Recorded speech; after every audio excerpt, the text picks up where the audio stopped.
Hello guys, welcome back to the channel. Are you well? Good. This is a quick one regarding a video that's going to get released today, September the 7th, for my little visit in Blyth. That's to be uploaded today, so please, if you can, watch it. My usual script, my little one-nighter, but I really enjoyed doing Blyth.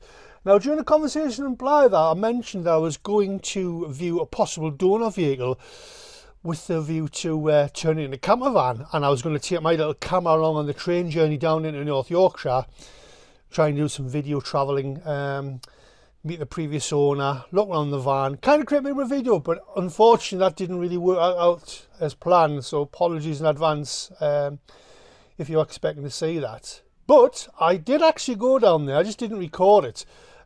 Various reasons I'm not going to mention. So I'm sitting inside the new donor vehicle. Let me take you around and let me show you what I've bought, what I intend to do with it, and hopefully you're going to come along with the journey. So let's step outside. Yeah, a 2019 Ford Transit Custom short wheelbase. Ex-Met Police. Advertised on eBay. I kept my eye on for a few weeks, as you do, and I made what I thought was a reasonable offer. Said all the right things, done all my usual checks, as you should always do. No red flags. I thought, right, I'm going to go down and see this. Nice guy, I bought it off, genuine guy, and this is what we've got. So I'm going to walk around, and we're going to walk around, and we're going to talk about what I've got, what I intend to do with it. So, as I say, Ford Transit Custom, it's the 2 litre wet belt flavour. I am not put off by that.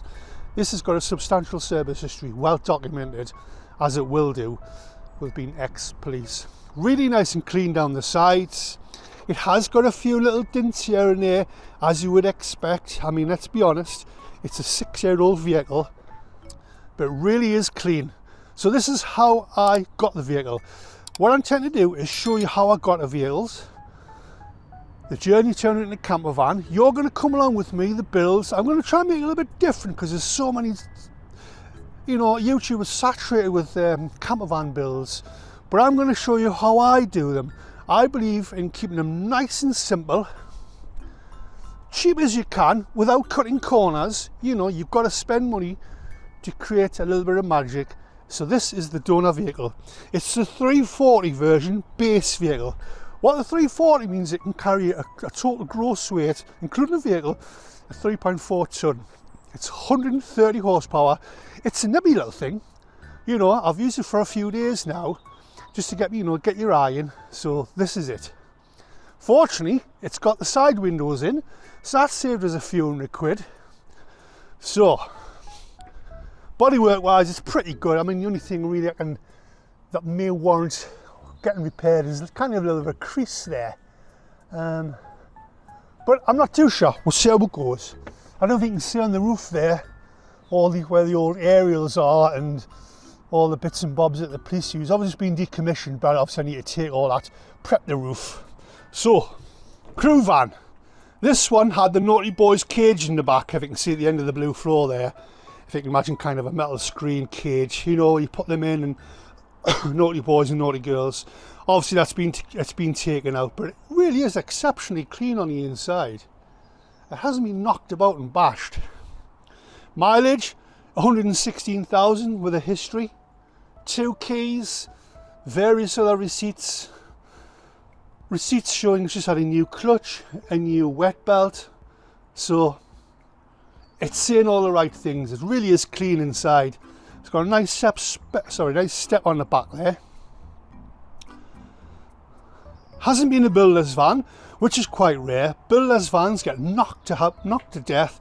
They get ragged around. But I think this van's had an easy life, if there's such a thing in London. All the doors shut nice, they open nice. Has the single passenger seat here, which is quite handy if you want to nip in between. But yeah, this is how I got it. I tell a lie, I had 2 little crew seats here, bolt on, bolt off, but I've obviously taken them out because they were rattling around. So, decommissioned, 2019 ex-police van. I'm going to turn it into a camper. You're going to follow me in that process, hopefully, give us your thoughts. I'm going to explain what I do, how I do it. I am no expert, don't get me wrong. I'm competent in electrics, plumbing. I'm a time-served joiner, carpenter, so I know my way around tools. You know, it's not a how-to video, this is how I do it. If you want to follow me, I want my advice, I'll certainly give me advice. But you know, if your van blows up, or if your van catches fire, don't sue me. You know why? Because I'm not going to get now because I've got no money. So please follow me, so I'm going to be transparent as I can, where I get materials from, and at the end of the build, I'm going to be as clear and open as I can regarding costings. How much it costs me. You know, so if you can, please follow along. And I really hope you enjoy this build. Also, continue to support me on this channel, watching my little one-nighters. I think I'm up to about 78 subscribers now, so you know, thank you to each and every one of you who is making the effort to watch me and subscribe. It really does mean a lot, you know. It inspires me to get out and about. I mean, I'm not going to dwell on negativity, but one thing happens when you get in your 50s, well, any age really, you know, your mental health can deteriorate through no fault of your own. So thank you for the people who subscribed, who follow me, and it really does help me personally. So I'll see you on the next one.